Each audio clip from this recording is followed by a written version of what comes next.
Halo sahabatku, kembali lagi bersama aku di channel kesayangan kita, Cerita Momo. Apa kabar kalian hari ini?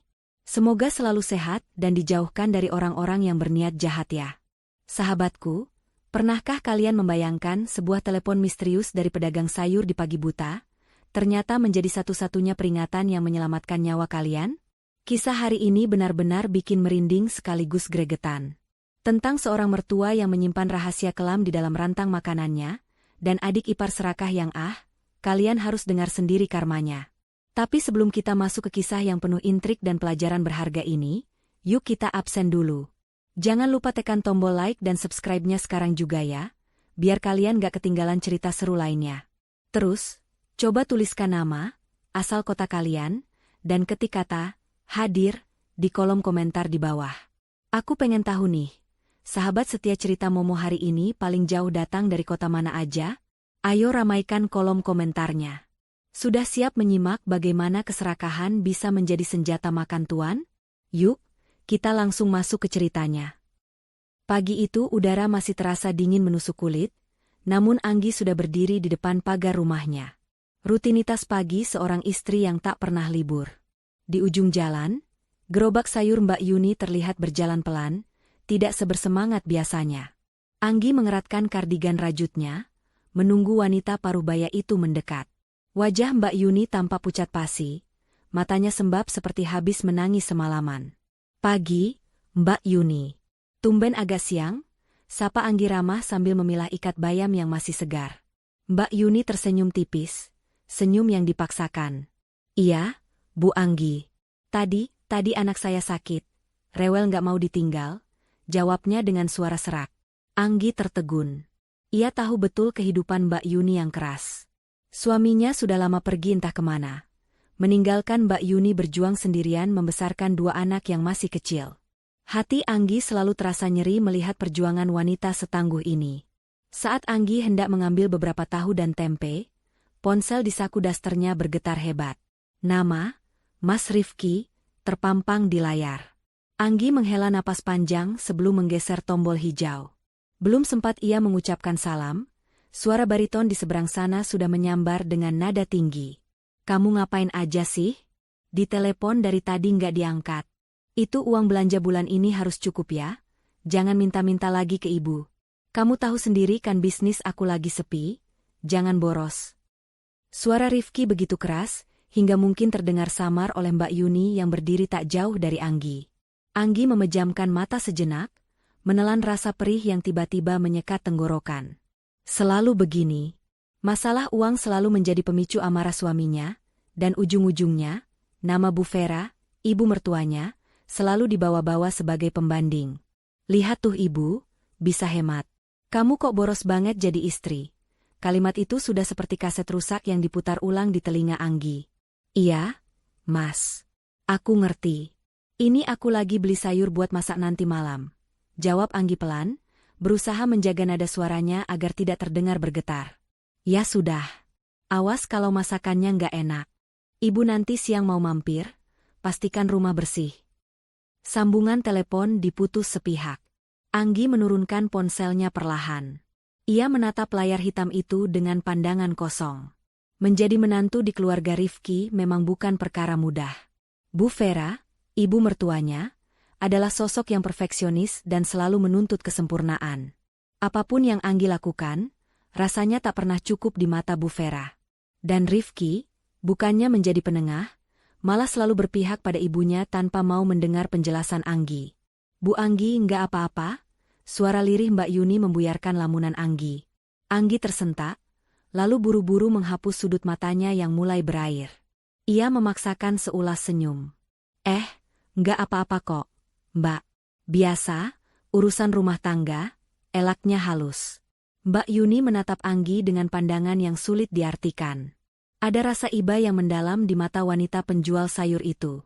Mungkin karena Mbak Yuni sering melihat atau mendengar desas-desus tentang perlakuan keluarga Rifki terhadap Anggi dari tetangga-tetangga yang bermulut pedas. Atau mungkin, naluri sesama wanitalah yang membuatnya peka. Anggi kembali fokus pada dagangan Mbak Yuni. Ia melihat tumpukan sayuran yang masih banyak. Jika dagangan ini tidak habis, Mbak Yuni pasti akan kesulitan memutar modal untuk besok. Belum lagi anaknya yang sedang sakit butuh biaya berobat. Tanpa berpikir dua kali, Anggi mengambil keputusan. Persetan dengan omelan Rifki tadi soal hemat. Hati nuraninya tidak bisa membiarkan Mbak Yuni pulang dengan tangan hampa. "Mbak, ini bayamnya saya ambil 5 ikat ya. Terus ayamnya 2 ekor. Sama semua bumbu dapur ini dibungkus aja. Oh ya, buah-buahan ini juga sekalian, masukin semua ke kantong kresek," kata Anggi sambil menunjuk hampir setengah dari isi gerobak itu. Mata Mbak Yuni terbelalak kaget. "Loh, Bu Anggi? Banyak sekali? Nanti dimarahi bapak lo, Bu. Tadi kan?" Mbak Yuni tak berani melanjutkan kalimatnya, takut menyinggung. Anggi menggeleng tegas. Ia merogoh dompetnya, mengeluarkan beberapa lembar uang berwarna merah. Jumlahnya jauh lebih banyak dari total belanjaan yang ia sebutkan. "Nggak apa-apa, Mbak. Rezeki sudah ada yang atur. Ini buat Mbak Yuni, kembaliannya ambil saja buat beli obat anak Mbak atau jajan mereka," ujar Anggi sambil menyelipkan uang itu ke tangan Mbak Yuni yang kasar dan kapalan. Tangan Mbak Yuni gemetar saat menerima uang itu. Matanya berkaca-kaca. "Ya Allah, Bu Anggi matur nuwun sanget. Bu, Ibu baik sekali sama saya. Padahal Ibu sendiri sedang..." Mbak Yuni menggigit bibir bawahnya, menahan tangis. "Saya doakan Ibu selalu selamat, Bu. Orang baik seperti Ibu harus panjang umur."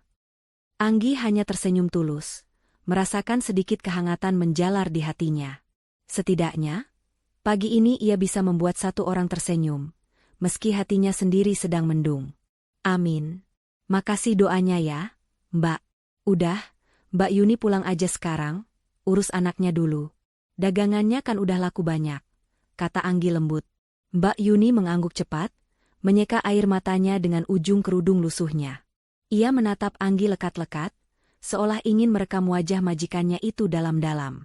Tatapan itu bukan sekadar tatapan terima kasih, tapi tatapan yang penuh makna, seolah ada sesuatu yang ingin ia katakan namun tertahan di kerongkongan. Ada rahasia berat yang menggantung di pelupuk matanya. "Hati-hati ya, Bu Anggi. Hati-hati," bisik Mbak Yuni pelan, nyaris tak terdengar, sebelum akhirnya mendorong gerobaknya menjauh dengan langkah yang sedikit lebih ringan namun tetap menyisakan misteri. Anggi menatap punggung Mbak Yuni yang menjauh hingga hilang di tikungan jalan. Ia tidak tahu bahwa kebaikan kecil yang ia lakukan pagi ini di tengah himpitan masalah rumah tangganya akan menjadi kunci pembuka tabir gelap yang selama ini menyelimuti hidupnya. Dan peringatan lirih, "Hati-hati," dari Mbak Yuni tadi, bukanlah sekadar ucapan basa-basi perpisahan. Matahari mulai meninggi, menyusupkan cahaya terik melalui celah-celah ventilasi. Anggi bergerak gesit dari satu ruangan ke ruangan lain, seolah sedang berlomba dengan waktu. Sapu di tangannya menari lincah di atas lantai keramik, membersihkan debu-debu tak kasat mata yang mungkin saja bisa menjadi bahan celaan bagi ibu mertuanya nanti. Perkataan Rifki di telepon tadi pagi masih terngiang jelas, menjadi pecut yang memaksanya bekerja ekstra keras. Rumah ini harus sempurna, tak boleh ada cacat sedikitpun saat Bu Vera melangkahkan kakinya masuk nanti siang. Keringat dingin mulai membasahi pelipis Anggi. Bukan hanya lelah fisik, tapi lelah batin yang lebih menyiksa. Setiap kali Bu Vera berkunjung, rasanya seperti sedang menghadapi sidang ujian. Tatapan mata wanita parubaya itu selalu tajam, menyelidik setiap sudut rumah, mencari-cari kesalahan sekecil apapun untuk dikomentari. Dan Anggi tahu, hari ini pun tak akan jauh berbeda. Di tengah kesibukannya mengelap meja makan, ponsel yang ia letakkan di atas kulkas kembali bergetar panjang. Jantung Anggi mencelos. Apakah Rifki lagi? Ataukah Bu Vera yang mengabarkan kalau dia sudah sampai di depan komplek? Dengan langkah ragu, Anggi mendekat. Dahinya berkerut saat melihat layar ponsel. Bukan nama suaminya, bukan pula ibu mertuanya. Deretan angka asing yang tidak tersimpan di kontaknya berkedip-kedip meminta perhatian. Siapa yang menelepon di jam segini? Biasanya nomor tak dikenal hanya penawaran kartu kredit atau penipuan, pikir Anggi. Ia sempat ragu untuk mengangkat. Namun entah dorongan dari mana, jemarinya menggeser tombol hijau.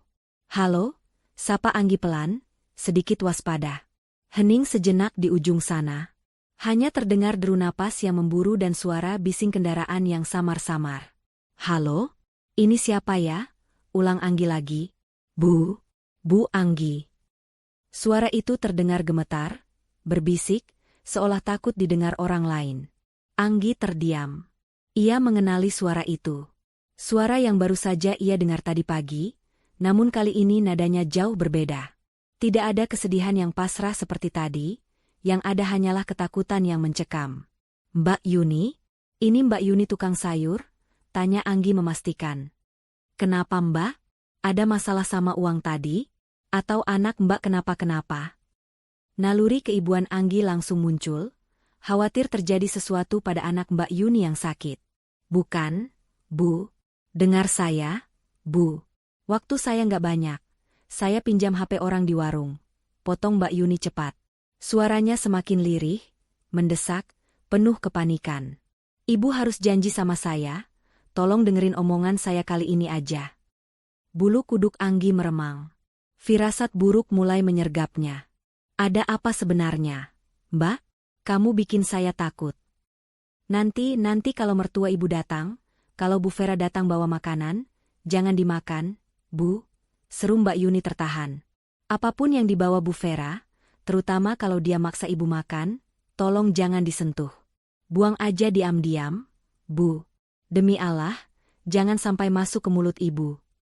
Anggi ternganga. Genggamannya pada ponsel mengerat hingga buku-buku jarinya memutih. Apa maksud perkataan ini? Kenapa pedagang sayur langganannya tiba-tiba melarangnya memakan masakan mertuanya sendiri?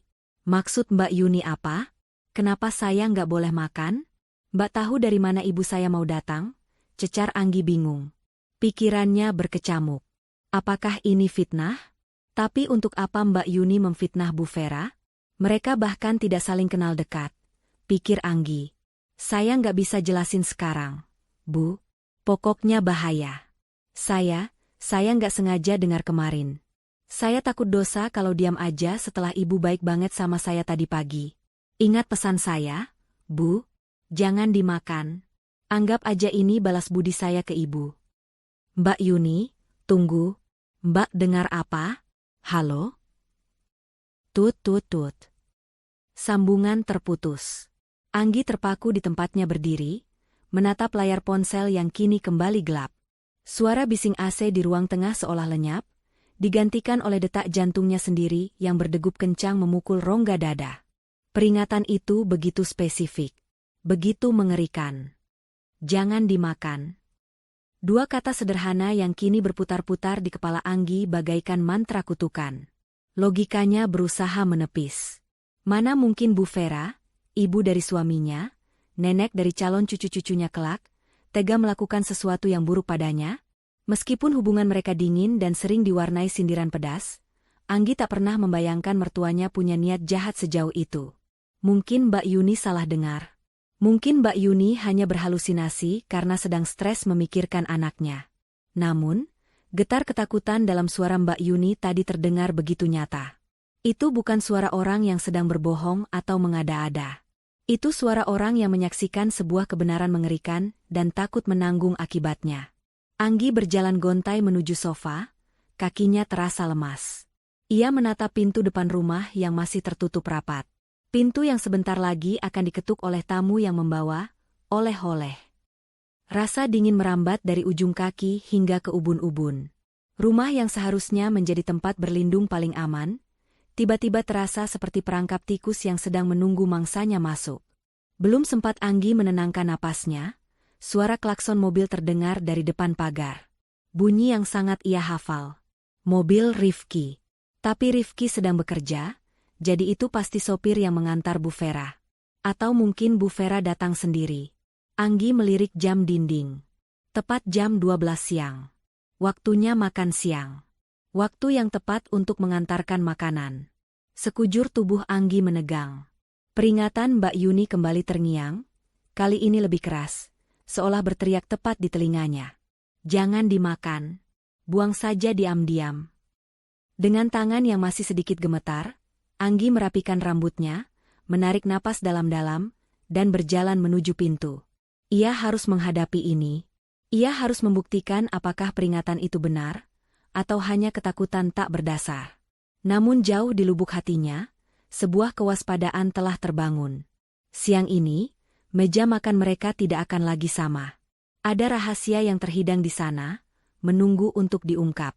Pintu jati yang berat itu perlahan terbuka, menampilkan sosok wanita parubaya dengan setelan kebaya modern yang membalut tubuhnya. Bu Vera berdiri di sana, sebuah senyum merekah di bibirnya. Senyum yang bagi Anggi justru terasa lebih dingin daripada tatapan sinis yang biasa ia terima. Di tangan kanannya, Bu Vera menjinjing sebuah rantang susun berwarna perak mengkilap, sementara tangan kirinya memegang kipas tangan, mengibaskannya pelan dengan gaya nyonya besar.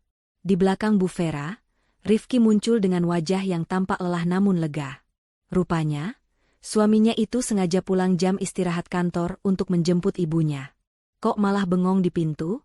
Salam dulu sama ibu, tegur Rifki membuyarkan kekakuan Anggi. Anggi tersentak, lalu buru-buru menyalami punggung tangan Bu Vera. Kulit tangan itu terasa halus namun dingin. Iya, Mas. Maaf. Silakan masuk, Bu, ucap Anggi sambil memaksakan nada ramah, meski jantungnya masih berdegup kencang mengingat telepon misterius beberapa menit lalu. Mereka bertiga berjalan menuju ruang makan. Bu Vera tidak duduk di sofa ruang tamu seperti tamu pada umumnya, melainkan langsung menuju meja makan, seolah menegaskan otoritasnya di rumah itu. Dengan gerakan yang terukur, ia meletakkan rantang perak itu di tengah meja. Anggi, ibu dengar dari Rifki akhir-akhir ini kalian sering ribut. Katanya kamu merasa ibu terlalu ikut campur, kata Bu Vera memulai pembicaraan tanpa basa-basi. Suaranya terdengar lembut, tapi ada nada menekan di dalamnya. Ibu pikir-pikir, mungkin ibu yang salah. Ibu terlalu keras sama kamu. Anggi terdiam, menatap mertuanya dengan bingung. Permintaan maaf? Dari Bu Vera? Ini adalah hal langka, bahkan hampir mustahil. Kewaspadaannya justru meningkat 2 kali lipat. Bu Vera mulai membuka rantang itu satu persatu. Aroma rempah yang kuat dan menggugah selera seketika memenuhi ruangan. Bau santan kental, kunyit, dan daun jeruk purut yang semerbak. Di rantang paling bawah, terlihat potongan besar kepala ikan kakap merah yang berenang dalam kuah gulai kuning pekat. Asap tipis masih mengepul darinya. Gulai kepala kakap, ujar Bu Vera bangga. Ibu ingat dulu waktu Rifki melamar kamu bilang ini makanan kesukaan kamu, kan? Tadi pagi-pagi sekali ibu ke pasar cari ikan paling segar, khusus masa ini buat menantu ibu. Rifki menatap istrinya dengan sorot mata menuntut. Tuh, Gi. Kamu lihat sendiri kan? Ibu tuh sayang sama kamu. Rela-relain masak ribet begini cuma buat nyenengin hati kamu. Masa kamu masih mau suzon terus sama ibu? Anggi menelan ludah. Tenggorokannya terasa kering. Gulai itu memang terlihat sangat lezat. Makanan yang biasanya akan ia sambut dengan mata berbinar. Namun kali ini, peringatan Mbak Yuni terngiang keras di kepalanya. Jangan makan apapun yang dibawa mertua ibu. Buang saja diam-diam. Potongan kepala ikan itu kini tidak lagi terlihat menggoda, melainkan tampak seperti umpan dalam perangkap. Kuah kuning kental itu seolah menyembunyikan sesuatu yang mematikan. Bu Vera mengambil piring kosong, menyendokkan nasi putih hangat yang sudah tersedia di meja, lalu menuangkan kuah gulai beserta potongan daging pipi ikan yang tebal ke atasnya. Ia menyodorkan piring itu tepat ke hadapan Anggi. Ayo dimakan, Nggi, mumpung masih hangat. Ibu pengen lihat kamu makan masakan ibu. Ini tanda perdamaian kita, ya? Bu Vera tersenyum lebar, matanya menatap lekat ke manik mata Anggi, seolah tidak mengizinkan penolakan. Ayo dong, sayang. Hargai ibu, desak Rifki, nadanya mulai tidak sabar melihat Anggi yang hanya diam mematung menatap piring itu. Masa ibu udah masakin capek-capek kamu cuma liatin doang? Makan sekarang. Tekanan itu terasa begitu nyata. Di satu sisi, ada suami yang menuntut kepatuhan dan mertua yang memainkan peran malaikat. Di sisi lain, ada suara ketakutan di kepalanya yang berteriak agar ia lari. Jika ia menolak makan sekarang, Rifki pasti akan marah besar dan menuduhnya tidak sopan. Pertengkaran hebat pasti tak terelakkan. Tapi jika ia memakannya, dan jika peringatan Mbak Yuni benar, Anggi mengangkat sendok dengan tangan gemetar. Ia mengaduk pelan kuah gulai itu. Matanya mencari-cari tanda aneh. Apakah warnanya berbeda? Apakah baunya menyengat? Tidak ada. Semuanya tampak sempurna. Justru kesempurnaan itulah yang membuatnya semakin ngeri. Kenapa? Kamu takut ibu racuni? Celetuk Bu Vera tiba-tiba, diiringi tawa kecil yang terdengar sumbang. Kamu ini ada-ada saja. Mana ada mertua ngeracunin menantu sendiri. Ayo, buka mulutnya. Pertanyaan itu menohok jantung Anggi. Ia harus mencari alasan. Ia butuh waktu untuk berpikir, atau setidaknya membuang makanan ini tanpa ketahuan. Anggi meletakkan kembali sendoknya. Ia memegang perutnya dengan wajah yang dibuat semeringis mungkin. Aduh maaf, Bu, Mas. Bukannya Anggi nggak mau. Baunya enak banget sumpah. Tapi, perut Anggi tiba-tiba mual banget dari tadi pagi. Kayaknya masuk angin atau asam lambung naik. Wajah Rifki langsung berubah masam. Alasan aja kamu. Tadi pas aku telepon nggak bilang sakit. Beneran, Mas? Rasanya mau muntah kalau dipaksa makan berat sekarang. Anggi berakting senatural mungkin, menahan napas seolah menahan gejolak di perut. Anggi ke dapur sebentar ya, mau ambil air hangat sama piring kecil. Mungkin kalau makan dikit-dikit bisa masuk. Sebentar ya, Bu. Tanpa menunggu persetujuan mereka, Anggi bangkit dari kursi dan setengah berlari menuju dapur. Ia butuh menjauh dari aroma gulai itu. Ia butuh ruang untuk bernapas. Bu Vera menatap kepergian Anggi dengan mata menyipit. Senyum di bibirnya perlahan pudar digantikan garis wajah yang keras dan dingin. Sementara piring berisi gulai kepala kakap itu teronggok di meja, uap panasnya masih mengepul, menyimpan rahasia kelam yang belum terjamah lidah siapapun. Anggi berhasil lolos untuk sesaat. Namun ia meninggalkan bom waktu itu di meja makan, tanpa menyadari bahwa tamu tak diundang lainnya akan segera datang untuk memicunya. Di dapur yang sempit itu, Anggi menyandar pada bak cuci piring dengan napas memburu. Tangannya gemetar hebat saat menuangkan air hangat dari termos ke dalam gelas. Suara detak jam dinding seolah berpacu dengan degup jantungnya. Ia merasa terjebak dalam dilema yang mencekik. Menolak makanan itu berarti perang terbuka dengan suami dan mertuanya, namun memakannya sama saja dengan mempertaruhkan nyawa, jika peringatan Mbak Yuni benar adanya. Belum sempat Anggi menenangkan diri, suara cempreng yang sangat familiar terdengar memecah keheningan dari arah ruang tamu. Suara yang selalu membawa aura keributan kemanapun pemiliknya pergi. Assalamualaikum. Wah, kok rame banget sih siang-siang? Ada mobil ibu juga. Itu Tasya, adik iparnya. Anggi mengintip sedikit dari balik tirai penyekat dapur. Tasya melenggang masuk dengan gaya santainya, mengenakan crop top dan celana jeans ketat, sambil menenteng tas bermerek yang entah asli atau palsu. Wajahnya yang dipoles make-up tebal tampak berbinar saat melihat ibunya dan kakaknya berkumpul di meja makan. Tasya, tumben main kesini nggak bilang-bilang? Tanya Rifki, meski nadanya tidak terdengar keberatan. Bosan di rumah, Mas. Lagian duit bulananku udah habis. Mau minta tambah sama ibu nggak ada di rumah. Ternyata pada kumpul di sini. Jawab Tasya tanpa rasa malu sedikit pun sambil mencium pipi Bu Vera. Ibu kok nggak ngajak-ngajak sih kalau mau ke tempat Mbak Anggi? Mata Tasya kemudian tertuju pada meja makan. Hidungnya mengendus-endus udara seperti kucing kelaparan. Matanya membulat sempurna saat melihat piring berisi gulai kepala kakap yang masih mengepul di hadapan kursi kosong Anggi. Wow, gulai kepala kakap, seru Tasya antusias. Tanpa permisi, ia langsung menarik kursi tempat Anggi seharusnya duduk tadi. Kebetulan banget aku belum makan siang, lapar banget sumpah. Baunya enak parah. Wajah Bu Vera yang tadinya angkuh mendadak pucat pasi. Matanya terbelalak melihat tangan Tasya sudah menyambar sendok yang tergeletak di piring itu. Tasya, jangan. Sergah Bu Vera spontan. Suaranya naik satu oktav membuat Rifki dan Tasya terkejut. Tasya menghentikan gerakannya. Sendok itu sudah melayang setengah jalan menuju mulutnya. Ia menatap ibunya dengan kening berkerut. Kenapa sih, Bu? Kaget aku. Pelit banget sama anak sendiri. Bu Vera tampak gugup. Keringat dingin mulai muncul di keningnya yang tertutup bedak. Ia tidak mungkin mengatakan alasan sebenarnya di depan Rifki. Ia tidak mungkin bilang bahwa makanan di piring itu sudah ia campur dengan ramuan khusus yang ia pesan diam-diam. Itu buat Anggi, Syah. Ibu masak khusus buat kakak iparmu. Kan jarang-jarang ibu masakin dia. Kamu makan yang lain aja ya. Nanti ibu belikan pizza. bujuk Bu Vera dengan suara bergetar, berusaha mengambil piring itu dari hadapan Tasya. Tasya mendengus kesal, menepis tangan ibunya. Sifat manjanya kumat. Ah, ibu mah gitu. Giliran sama menantu dipuja-puja, sama anak kandung pelit. Lagian Mbak Anggi mana orangnya? Nggak ada kan? Paling dia lagi sok diet kayak biasa. Mubazir tahu kalau nggak dimakan. Iya, Bu. Biarin ajalah Tasya makan. Timpal Rifki santai, sama sekali tak menyadari kepanikan ibunya. Anggi lagi di dapur, katanya mual sakit perut. Daripada dingin gak kemakan, mending buat Tasya. Nanti Anggi bisa makan kuahnya aja atau masak mie instan.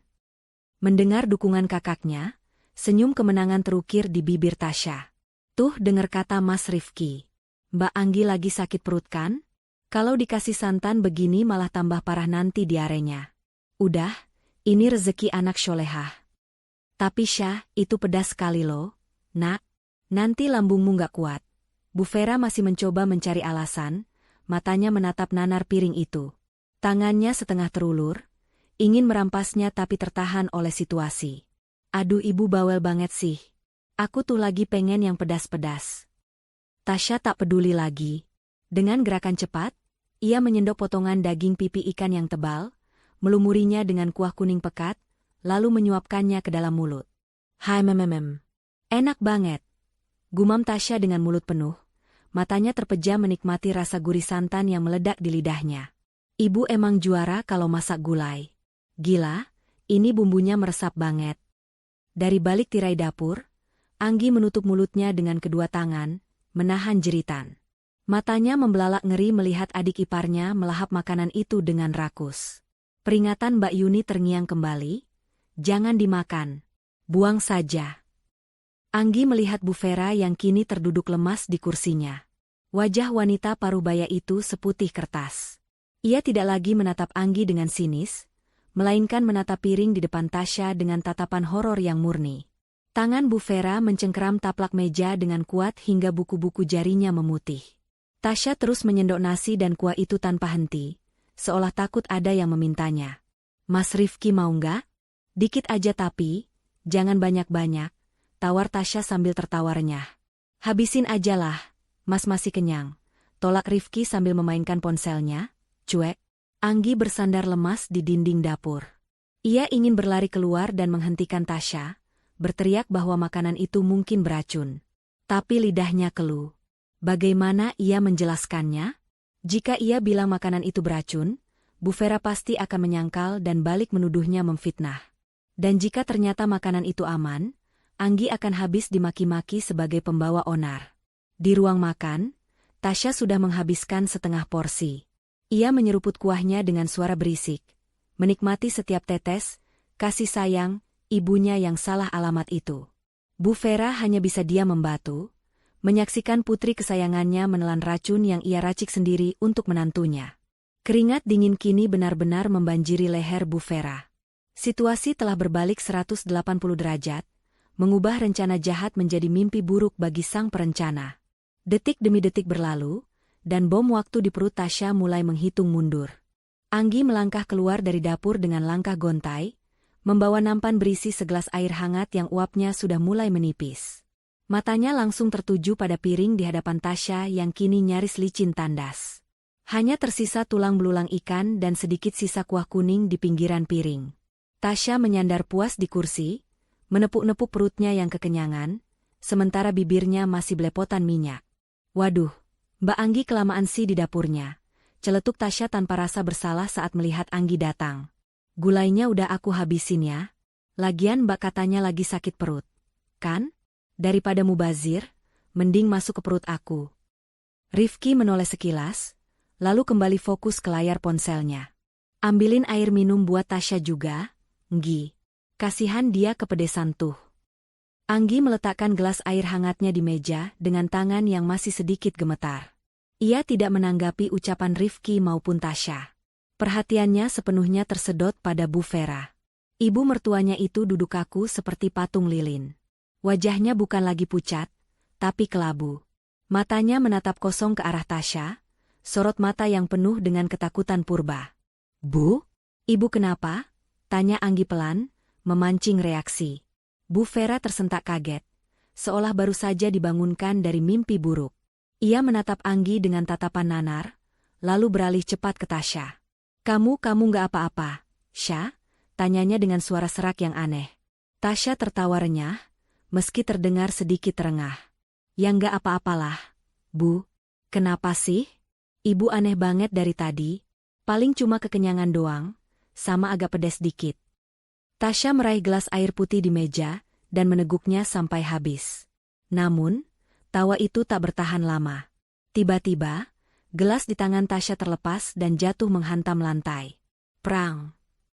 Pecahan kaca berserakan, air tumpah membasahi karpet.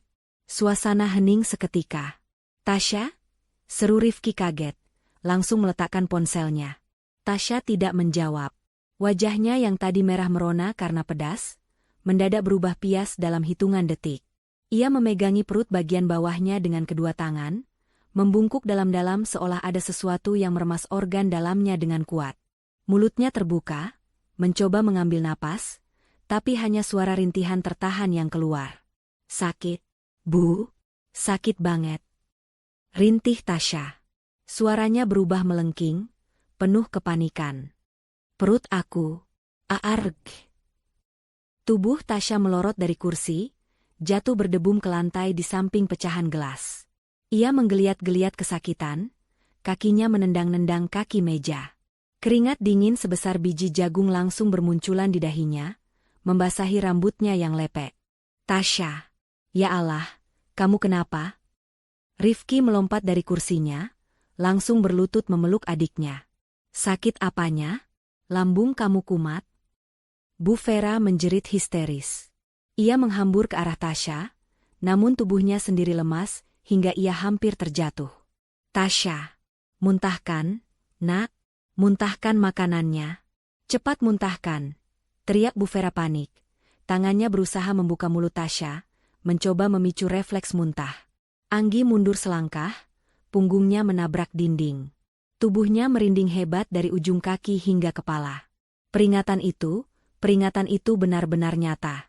Ia melihat sendiri bagaimana reaksi mengerikan itu bekerja tepat di depan matanya. Jika saja ia yang memakan gulai itu, jika saja ia tidak mendengarkan Mbak Yuni, mungkin dialah yang sekarang menggeliat di lantai menahan sakaratul maut. Bu, kenapa disuruh muntah? Ini Tasya kenapa? Bentak Rifki bingung melihat tingkah ibunya yang irasional. Sakit, Maas. Panas. Perutku kayak dibakar. Tangis Tasya semakin keras, diselingi jeritan yang menyayat hati. Wajah cantiknya kini terdistorsi oleh rasa sakit yang tak tertahankan. Tiba-tiba, Anggi melihat sesuatu yang membuat darahnya berdesir. Di celana jeans biru muda yang dipakai Tasya, tepat di bagian tengah, mulai muncul bercak merah gelap yang perlahan merembes dan meluas. Darah. Anggi menutup mulutnya, menahan pekikan. Mas Rifki, lihat itu. Tunjuk Anggi dengan tangan gemetar. Rifki mengikuti arah telunjuk istrinya. Matanya membelalak horor saat melihat darah segar yang mulai menggenang di lantai di bawah tubuh adiknya. Darah? Tasya pendarahan? Ini kenapa bisa begini? Bu Vera melihat darah itu dan tangisnya pecah menjadi raungan penyesalan. Ia tahu persis apa arti darah itu.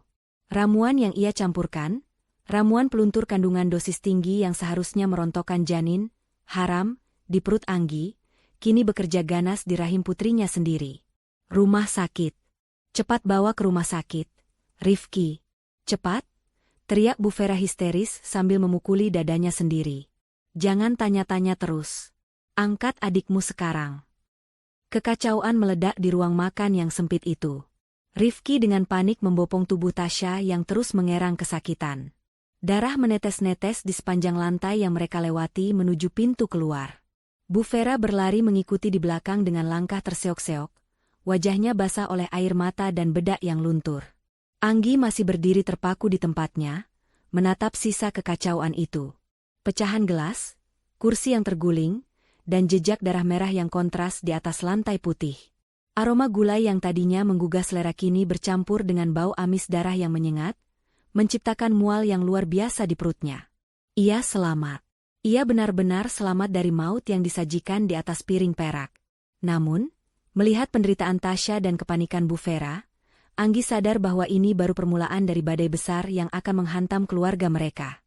Rahasia kelam Bu Vera telah menumpahkan darah yang salah, dan konsekuensinya tak akan bisa dibendung lagi. Lorong unit gawat darurat itu terasa begitu panjang dan mencekam. Aroma antiseptik yang tajam menusuk hidung, bercampur dengan bau keringat dan kepanikan yang menguar dari tubuh Rifki. Pria itu mondar-mandir di depan pintu ruang tindakan dengan kemeja yang masih bernoda bercak darah adiknya. Wajahnya kusut, rambutnya acak-acakan, dan matanya merah menahan marah sekaligus khawatir. Anggi duduk di bangku tunggu yang keras, memeluk tasnya erat-erat. Ia ikut menyusul ke rumah sakit menggunakan taksi online, karena mobil Rifki sudah melesat lebih dulu membawa Tasya dan Bu Vera. Di sampingnya, Bu Vera duduk membungkuk, wajahnya dibenamkan ke telapak tangan. Bahu wanita parubaya itu berguncang hebat, isak tangisnya terdengar pilu namun tertahan. Bukan tangis kesedihan biasa, Anggi bisa merasakannya. Itu adalah tangis ketakutan seorang pelaku kriminal yang melihat korbannya sekarat. Puas kamu sekarang? Suara berat Rifki memecah keheningan tegang di antara mereka. Anggi mendongak, menatap suaminya yang kini berdiri menjulang di hadapannya dengan tatapan menyala. Maksud Mas apa? Tanya Anggi pelan, meski hatinya mencelos. Gara-gara kamu, Tasya jadi begini. Bentak Rifki, tak peduli pada beberapa perawat yang menoleh ke arah mereka. Coba kalau tadi kamu langsung makan masakan ibu. Coba kalau kamu nggak banyak alasan sakit perut atau diet segala macam. Tasya nggak akan kelaparan dan makan jatah kamu. Harusnya kamu yang makan itu, bukan Tasya. Anggi tertegun. Logika Rifki benar-benar sudah dibutakan oleh emosi. Suaminya secara tidak sadar justru mendoakan hal buruk terjadi padanya. Mas sadar nggak ngomong apa? Jadi Mas lebih rela aku yang masuk UGD daripada Tasya? Mas pikir aku tahu kalau makanan itu bakal bikin Tasya sakit. Ya setidaknya kalau kamu yang makan, Tasya selamat, balas Rifki irasional. Ibu sudah capek-capek masak buat kamu malah tolak. Lihat akibatnya sekarang. Adikku yang kena batunya. Cukup, Rifki. Bu Vera tiba-tiba mengangkat wajahnya. Matanya bengkak, sisa bedaknya luntur berantakan. Jangan salahkan istrimu. Diam kamu. Rifki terdiam, kaget dibentak ibunya. Biasanya ibunya yang paling semangat menyalahkan Anggi, tapi kali ini Bu Vera justru membelanya? Atau lebih tepatnya, Bu Vera sedang berusaha mengalihkan topik agar tidak ada yang membahas soal makanan itu lebih jauh. Tapi Bu, Tasya sampai pendarahan begitu. Itu pasti keracunan makanan basi atau gimana? Ibu belinya ikannya di mana sih? Atau jangan-jangan bumbunya ada yang kadaluarsa? Tanya Rifki, mulai mencari logika penyebab kejadian ini. Wajah Bu Vera semakin pucat mendengar analisis anaknya. Bibirnya gemetar. Ibu nggak tahu.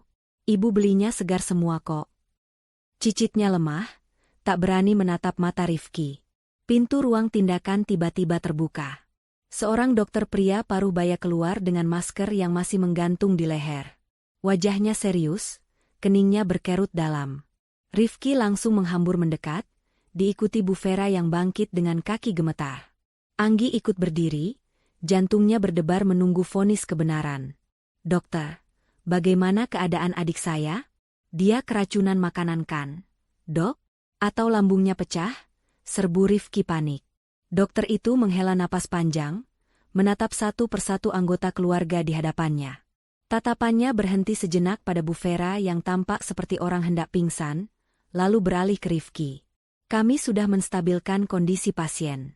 Pendarahannya cukup hebat, tapi untungnya dia segera dibawa kemari sebelum syok hipovolemik. Jelas dokter itu dengan nada datar namun tegas. Syukur alhamdulillah. Gumam Rifki lemas. Tapi Pak, potong dokter itu cepat, saya perlu bicara serius mengenai penyebab kondisi pasien. Ini bukan keracunan makanan biasa atau masalah lambung. Suasana hening seketika. Anggi meremas tali tasnya semakin kuat. Maksud dokter? Tanya Rifki bingung. Dokter itu menatap tajam. Berdasarkan gejala klinis, reaksi tubuh, dan sisa muntahan yang kami periksa sekilas, pasien mengalami kontraksi rahim yang sangat ekstrim yang dipicu oleh zat kimia keras. Sifatnya seperti abortifum atau obat penggugur kandungan dosis tinggi. Kemungkinan dicampur dengan herbal pemacu kontraksi seperti ekstrak nanas muda konsentrat atau jamu peluruh.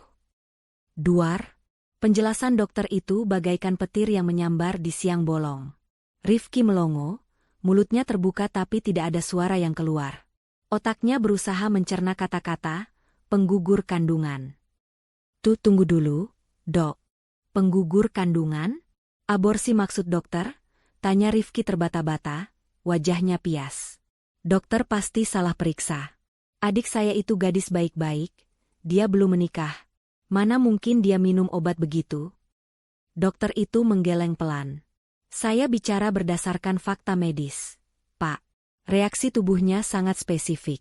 Dan satu lagi yang perlu Bapak tahu, pasien memang sedang hamil. Usia kandungannya diperkirakan sekitar 10-12 minggu.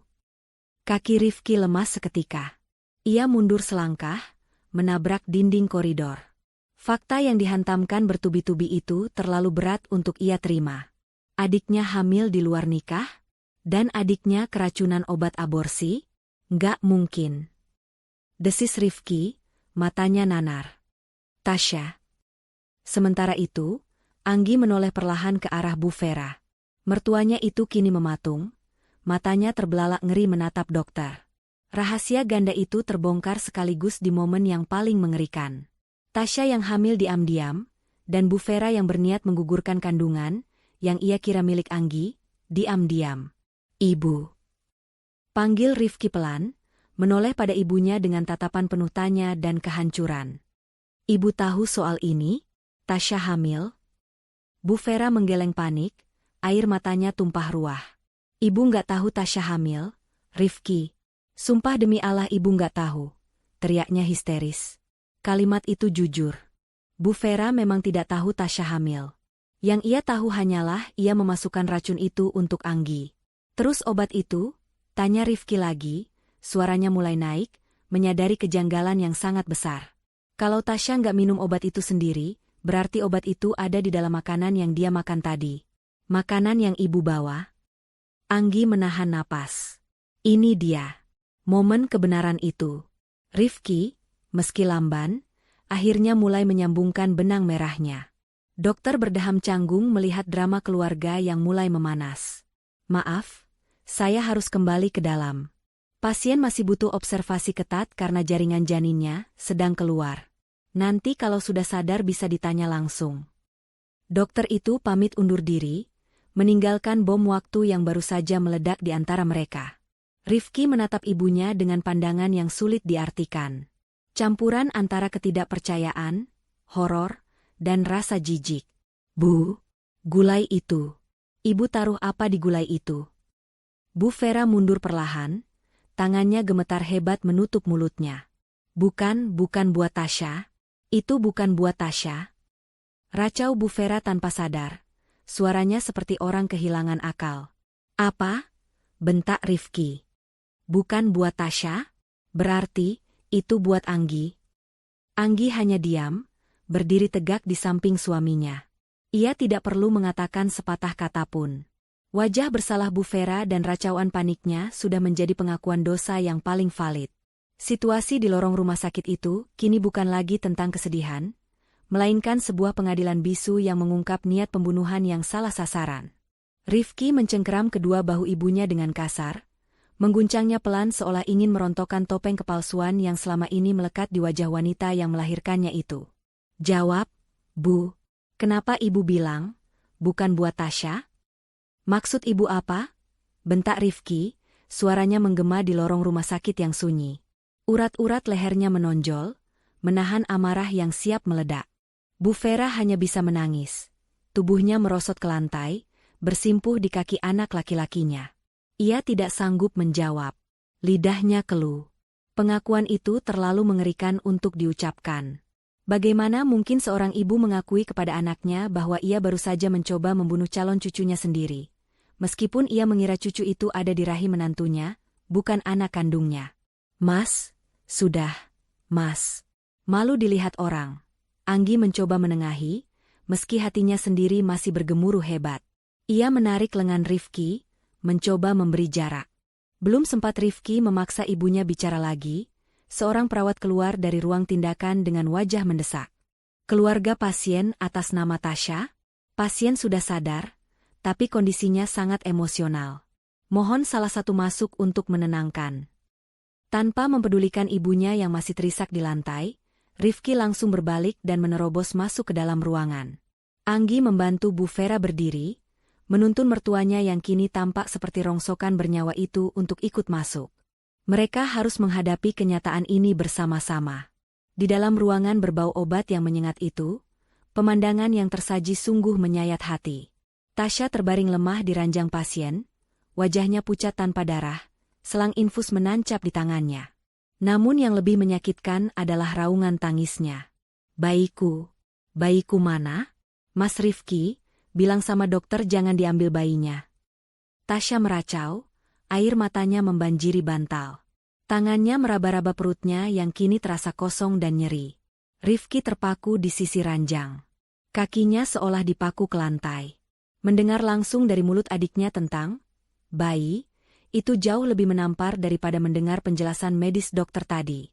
Adiknya, Tasya, gadis kecil yang selama ini ia banggakan dan ia manjakan, ternyata menyimpan rahasia busuk. Jadi benar kamu hamil, Syah? Tanya Rifki dengan suara bergetar, tatapannya dingin menusuk. Kamu hamil di luar nikah? Sama siapa? Tasya tersentak mendengar nada tinggi kakaknya. Ia menatap Rifki, lalu beralih ke Bu Vera yang berdiri menunduk di pojok ruangan. Rasa takut dan malu bercampur menjadi satu.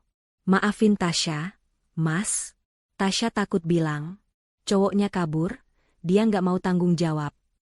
Isaknya semakin keras. Tasya mau gugurin sebenarnya, tapi Tasya takut dosa.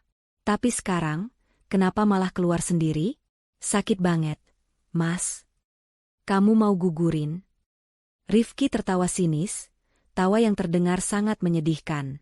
Selamat, keinginan kamu terkabul. Kamu nggak perlu repot-repot ke dukun beranak. Ibu kita sendiri yang sudah melaksanakannya buat kamu. Tasya melongo, bingung. Maksud Mas apa, Ibu? Rifki menunjuk Bu Vera dengan dagunya. Tanya sama Ibu. Makanan enak yang kamu rebut dari Anggi tadi siang, gulai kepala kakap kesukaan kamu itu, rasanya gimana? Ada yang aneh nggak? Tasya mengernyit, mencoba mengingat rasa makanan terakhir yang ia telan dengan rakus. Di sela isak tangisnya, ingatan itu kembali. Rasanya emang agak pahit sih. Mas, kuahnya pekat banget, pedas gila, tapi ada rasa pahit-pahit jamu gitu di ujung lidah. Tasya pikir itu karena bumbunya gosong atau kebanyakan kunyit. Mata Tasya membelalak horor saat menyadari sesuatu. Ia menatap ibunya dengan tatapan tidak percaya. Bu, ibu naruh apa di makanan itu? Ibu ngeracunin Tasya? Bu Vera akhirnya mengangkat wajahnya. Wajah tua itu basah oleh air mata penyesalan yang terlambat. Ia melangkah mendekati ranjang, mencoba meraih tangan Tasya, tapi Tasya menyentakkan tangannya menjauh. Bukan buat kamu, Nak.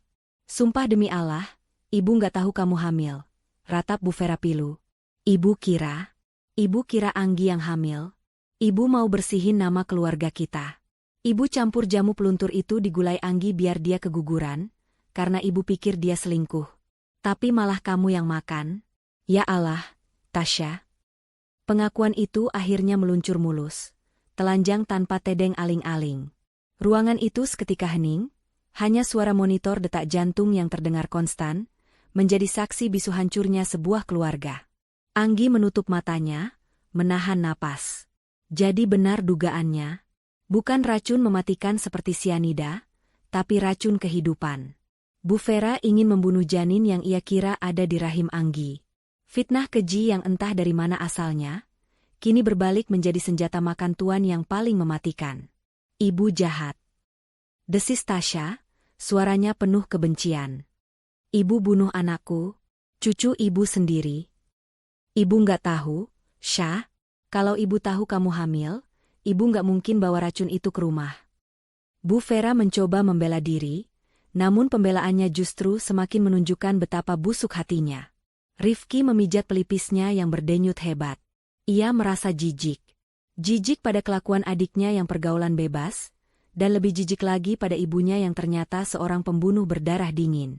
Sosok ibu yang selama ini ia agung-agungkan, yang selalu ia bela di depan istrinya, ternyata tega merencanakan hal sekeji ini. Cukup.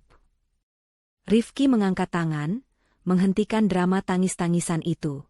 Ia menatap ibunya dengan pandangan yang benar-benar asing. Sekarang semuanya jelas. Tasya kehilangan bayinya karena aibnya sendiri, dan karena kejahatan ibu. Kalian berdua sama-sama menjijikkan. Rifki, jaga mulutmu. Ibu lakukan ini demi kamu. Demi kehormatan kamu biar nggak nanggung anak haram si Anggi. Seru Bu Vera tak terima disalahkan sepenuhnya. Anak haram apa, Bu? Teriak Anggi akhirnya buka suara. Kesabarannya habis. Aku nggak pernah selingkuh. Siapa yang bilang aku hamil anak orang lain? Itu pasti fitnah Tasya kan? Semua mata tertuju pada Tasya. Gadis yang masih terbaring lemah itu memalingkan wajah, tidak berani menatap mata kakak iparnya. Kebisuan Tasya adalah jawaban yang paling valid.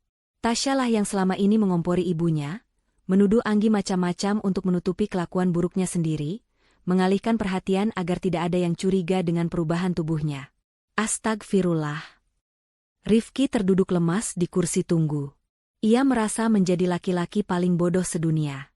Istrinya yang setia difitnah, sementara adik dan ibunya bersekongkol dalam kejahatan yang akhirnya menghancurkan mereka sendiri. Dokter kembali masuk ruangan untuk mengecek kondisi Tasya, memotong ketegangan yang menyesakkan itu. Bu Tasya harus istirahat total. Rahimnya mengalami trauma akibat kontraksi paksa obat keras tadi.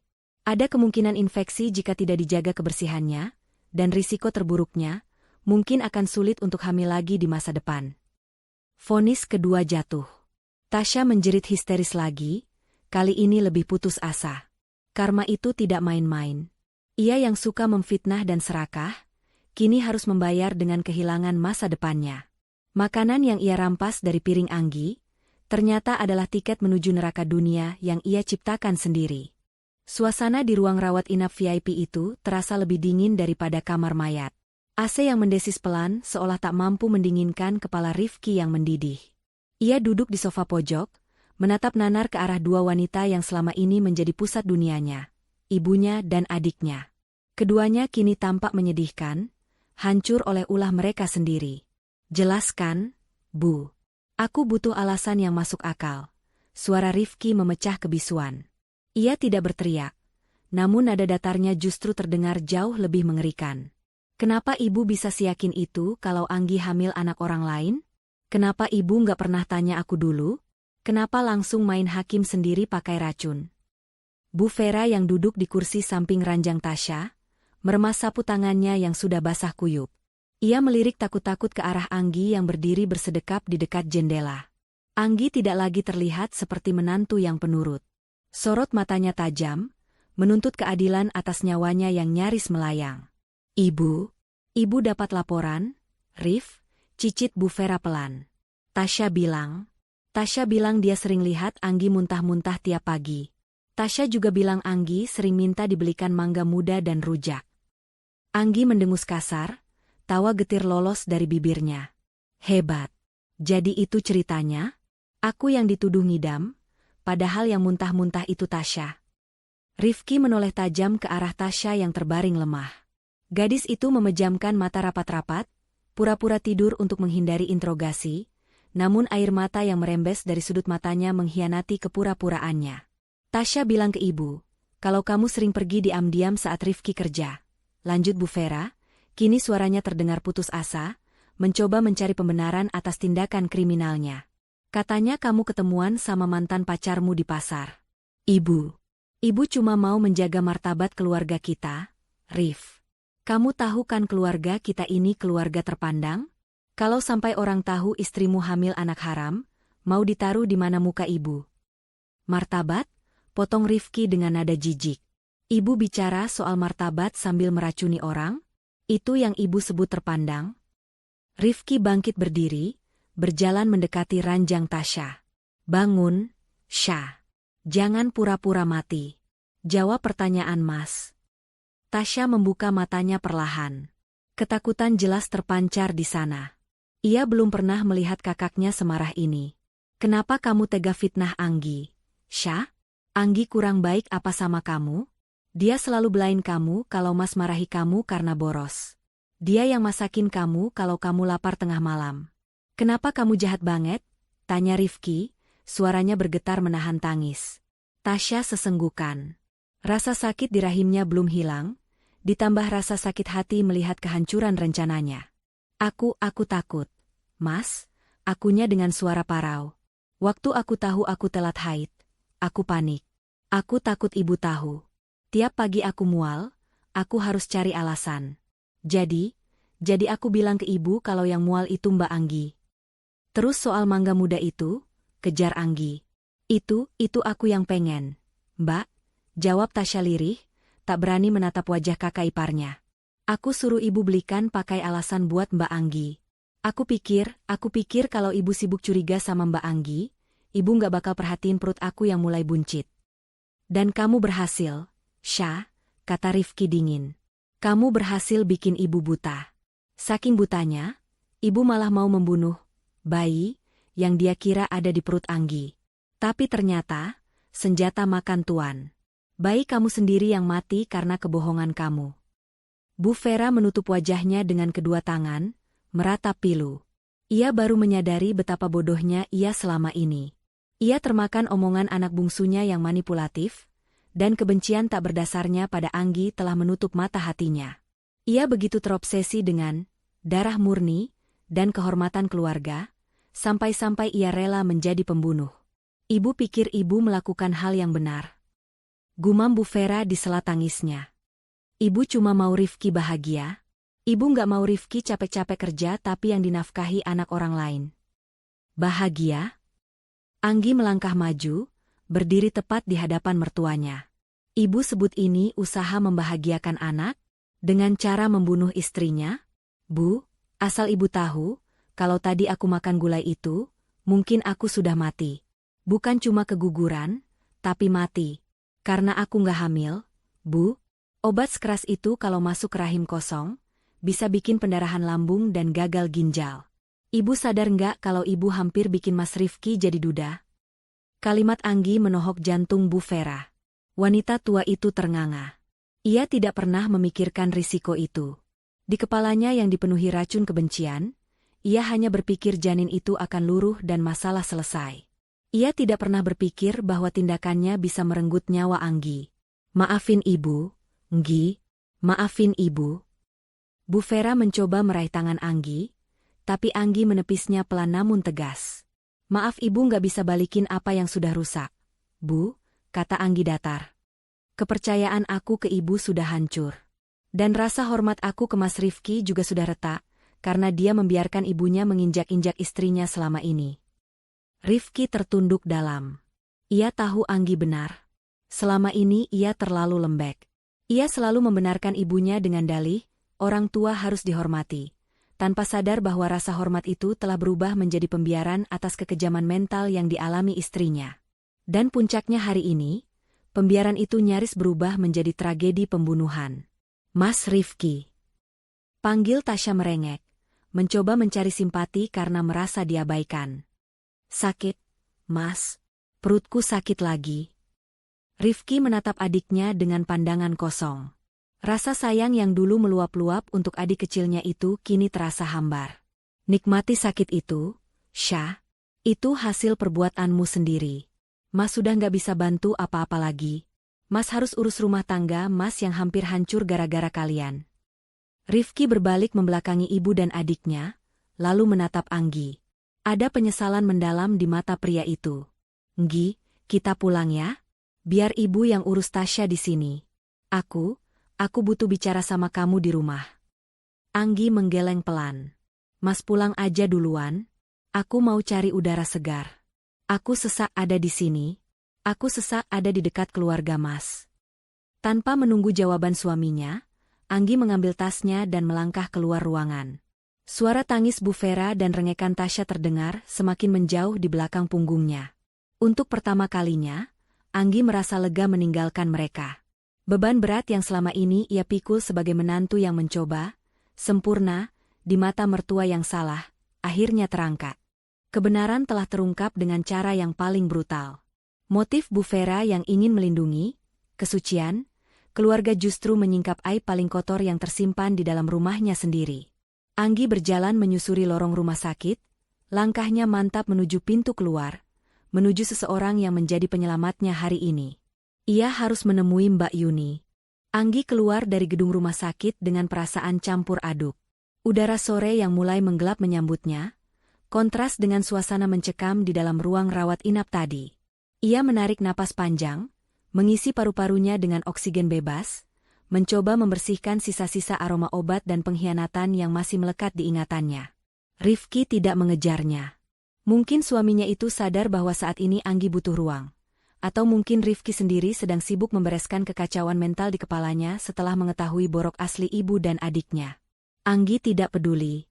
Prioritasnya sekarang adalah menemui satu-satunya orang yang tulus padanya hari ini. Anggi memesan ojek online. Tujuannya bukan pulang ke rumah mewah yang terasa seperti neraka itu, melainkan ke sebuah perkampungan padat penduduk di pinggiran kota. Alamat yang pernah ia dengar sekilas saat Mbak Yuni bercerita tentang kontrakan petaknya. Motor ojek itu meliuk-liuk di gang sempit yang becek sisa hujan. Akhirnya, mereka berhenti di depan sebuah rumah petak berdinding batako yang belum diplester. Di terasnya, terparkir gerobak sayur yang sudah kosong. Anggi membayar ojek dan melangkah ragu mendekati pintu kayu yang catnya sudah mengelupas. Assalamualaikum. Salam Anggi pelan sambil mengetuk pintu. Tak lama, terdengar suara langkah kaki tergesa. Pintu terbuka, menampilkan wajah Mbak Yuni yang masih sembab. Mata wanita itu membelalak kaget saat melihat siapa tamunya. Bu Anggi? Masya Allah. Ibu. Ibu selamat? Seru Mbak Yuni spontan. Tanpa sadar, ia langsung menyambar tangan Anggi, memeriksanya dari ujung kepala sampai ujung kaki, seolah memastikan majikannya itu masih utuh dan bernyawa. Anggi tersenyum haru. Saya selamat, Mbak. Alhamdulillah, berkat telepon Mbak Yuni tadi siang. Alhamdulillah. Gusti Allah masih sayang sama ibu. Mbak Yuni mengelus dadanya lega, air mata kembali menetes di pipinya yang tirus. Saya takut sekali, Bu. Seharian saya nggak tenang. Mau jualan gak fokus, mau ngurus anak juga kepikiran terus. Takut kalau telepon saya telat, atau ibu gak percaya sama omongan saya. Mbak, boleh saya masuk? Saya mau dengar semuanya, pinta Anggi lembut. Mbak Yuni mengangguk cepat, mempersilakan Anggi masuk ke dalam rumahnya yang sangat sederhana. Hanya ada karpet plastik di lantai ruang tamu, dan sebuah kasur tipis di pojok tempat kedua anaknya sedang tidur lelap. Mbak Yuni menyuguhkan segelas teh hangat. Mereka duduk bersila di atas karpet. Jadi, Mbak Yuni tahu dari mana soal rencana ibu mertua saya? Tanya Anggi to the pound. Mbak Yuni menunduk, meremas jari-jarinya yang kasar. Sebenarnya saya malu cerita ini, Bu. Dulu, sebelum saya jualan sayur, saya pernah kerja jadi pembantu cuci gosok di rumah teman arisan Bu Vera. Namanya Bu Lilis. Kemarin sore, saya lagi bantu-bantu di sana karena ada acara. Bu Vera datang. Mereka ngobrol di teras belakang. Mbak Yuni mengambil jeda sejenak, menghela napas berat. Saya lagi jemur pakaian di dekat situ, terhalang tembok jadi mereka nggak lihat saya. Saya dengar Bu Vera curhat sambil nangis-nangis. Katanya dia malu punya menantu yang hamil anak haram. Terus temannya itu, Bu Lilis, malah ngasih saran gila. Dia bilang dia punya kenalan tabib yang jual jamu peluntur, ampuh. Katanya bisa bikin keguguran bersih tanpa bekas, kayak mens biasa. Anggi menutup mulutnya, ngeri membayangkan percakapan para ibu-ibu sosialita itu. Nyawa calon bayi dibicarakan seolah-olah hanya noda kotor di baju yang perlu dilaundry. Bu Vera langsung setuju. Bu, dia malah minta dosis yang paling tinggi biar tuntas. Katanya, besok siangnya dia mau masak gulai kesukaan ibu, terus jamunya dicampur di situ biar nggak ketahuan rasa pahitnya. Saya yang dengar langsung lemes. Bu, saya mau negur nggak berani, saya cuma orang kecil. Tapi pas tadi pagi ibu baik banget sama saya, kasih uang lebih buat anak saya berobat, hati saya nggak tenang. Saya merasa berdosa kalau diam aja membiarkan orang sebaik ibu dicelakai. Anggi meraih tangan Mbak Yuni, menggenggamnya erat. Terima kasih, Mbak. Terima kasih banyak. Kalau nggak ada Mbak Yuni, mungkin saya sudah mati konyol hari ini. Tapi Bu, gimana nasib makanannya? Ibu nggak makan kan? Tanya Mbak Yuni cemas. Anggi menggeleng, lalu tersenyum miris. Saya nggak makan, Mbak. Tapi adik ipar saya, Tasya, dia yang makan. Dia serakah, dia rebut makanan itu dari saya. Mata Mbak Yuni terbelalak. Ya Allah. Terus gimana? Tasya keguguran, Mbak. Ternyata dia hamil di luar nikah. Obat itu bekerja, tapi kesasaran yang salah. Atau mungkin, sasaran yang sebenarnya ditunjukkan Tuhan. Mbak Yuni terdiam, mulutnya mengucap istighfar berkali-kali. Astagfirullah. Gusti Allah mbotensar, Tuhan tidak tidur. Niat jahat Bu Vera malah kena ke cucu kandungnya sendiri. Karma itu dibayar tunai, Bu. Keheningan menyelimuti ruangan kecil itu. Di luar, gerimis mulai turun, suara rintiknya menenangkan hati Anggi yang seharian ini bergejolak. Di rumah sederhana ini, bersama wanita sederhana yang tulus ini, Anggi justru merasakan kedamaian yang tidak ia temukan di rumah gedong mertuanya. Saya jadi sadar, Mbak, ucap Anggi pelan, matanya menatap butiran hujan di jendela Nako. Kadang pertolongan Tuhan itu datang lewat cara yang gak kita duga. Lewat tangan tukang sayur, lewat telepon pinjaman, lewat keserakahan orang lain. Semuanya saling terhubung. Iya, Bu. Orang baik pasti dijaga. Ibu kan orangnya sabar, gak pernah sombong sama orang kecil kayak saya. Mungkin itu cara malaikat melindungi ibu, sahut Mbak Yuni bijak. Anggi tersenyum. Hari ini ia kehilangan rasa hormat pada keluarga suaminya, tapi ia mendapatkan pelajaran hidup yang jauh lebih berharga. Bahwa karma dan keadilan itu ada. Bahwa kebaikan sekecil apapun, seperti membeli sayur lebih banyak dari pedagang yang kesusahan, bisa berbuah keselamatan nyawa. Mbak Yuni, panggil Anggi tiba-tiba. Mulai besok, Mbak nggak usah jualan keliling lagi ya. Mbak Yuni kaget. Loh, kenapa Bu? Saya salah apa? Bukan, maksud saya mau ajak Mbak Yuni kerja sama saya. Saya punya rencana buka usaha catering kecil-kecilan. Saya butuh orang yang jujur dan tulus kayak Mbak Yuni buat bantu belanja dan masak. Masalah modal biar saya yang urus. Gaji Mbak pasti lebih besar dari jualan sayur, dan jam kerjanya lebih manusiawi. Mbak mau? Wajah Mbak Yuni berbinar, matanya berkaca-kaca. Tawaran itu bagaikan oase di tengah gurun pasir kehidupannya yang berat. Bu Anggi serius? Saya cuma lulusan SD, Bu. Saya nggak butuh ijazah, Mbak. Saya butuh hati yang bersih. Dan Mbak sudah membuktikan itu hari ini, tegas Anggi. Mbak Yuni langsung bersujud syukur, menangis terseduh-seduh. Anggi ikut meneteskan air mata, memeluk wanita penyelamatnya itu. Di tengah kehancuran keluarganya, Anggi menemukan harapan baru. Sebuah awal baru yang dibangun di atas pondasi ketulusan, bukan kepalsuan. Hari ini, karma buruk menghantam keluarga Bu Vera, tapi karma baik memeluk erat Anggi dan Mbak Yuni. Sebuah penutup hari yang penuh makna, sebelum Anggi mengambil keputusan besar untuk hidupnya esok hari. Malam semakin larut saat Anggi memutar kunci pintu rumah mewahnya.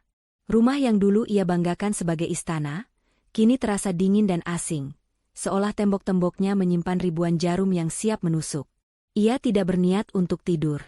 Dengan langkah mantap, Anggi mengeluarkan koper besar dari atas lemari. Suara pintu kamar terbuka. Rifki berdiri di sana, wajahnya tampak lelah dan matanya merah. Ia baru saja pulang dari rumah sakit, meninggalkan ibu dan adiknya yang masih bergulat dengan penyesalan dan rasa sakit fisik. Melihat Anggi memasukkan baju-baju ke dalam koper, wajah Rifki berubah panik. "Nggi, kamu mau kemana? Kamu mau pergi?" tanya Rifki dengan suara parau. Ia melangkah mendekat, mencoba meraih tangan istrinya, namun Anggi menghindar halus. "Aku butuh waktu sendiri, Mas," jawab Anggi tenang, tanpa menoleh. Tangannya sibuk melipat gamis dan kerudung. "Kejadian hari ini terlalu besar buat aku telan sendirian. Aku nyaris mati di tangan ibumu sendiri, di rumah ini, di meja makan kita. Tapi ibu sudah minta maaf. Nggi, ibu hilaf." Dia termakan omongan Tasya. Rifki mencoba membela, meski terdengar lemah.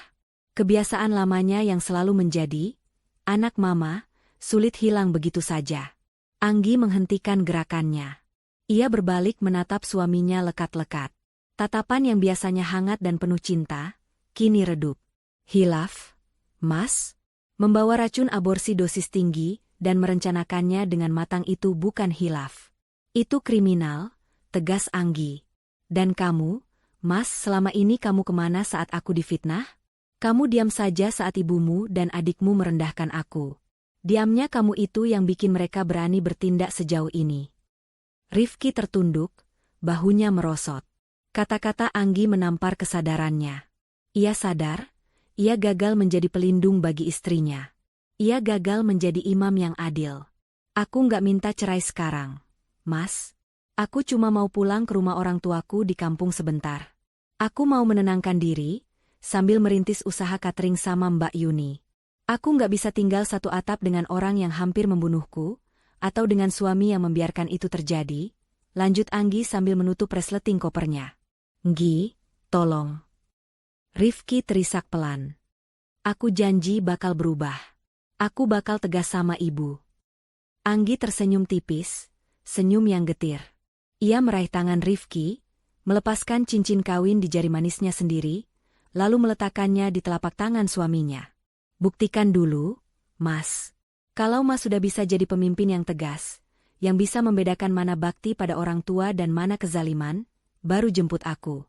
Sekarang, biarkan aku pergi cari damaiku sendiri. Tanpa menunggu jawaban lagi, Anggi menyeret kopernya keluar kamar, melewati ruang makan yang menjadi saksi bisu tragedi siang tadi. Meja itu sudah bersih, tapi bayangan piring berisi gulai beracun itu akan selamanya menghantui ingatan Anggi. Sementara itu, di rumah sakit, Bu Vera duduk termenung di samping ranjang Tasya yang tertidur pulas karena pengaruh obat penenang. Ruangan VIP itu sunyi, hanya terdengar dengung halus mesin pendingin ruangan. Bu Vera menatap kedua telapak tangannya sendiri dengan tatapan kosong. Tangan yang biasa ia banggakan karena pandai memasak, kini terasa kotor. Ia teringat betapa semangatnya ia mengaduk gulai tadi pagi, membayangkan senyum kemenangan saat melihat Anggi keguguran. Namun takdir memutar balik skenario itu dengan kejam.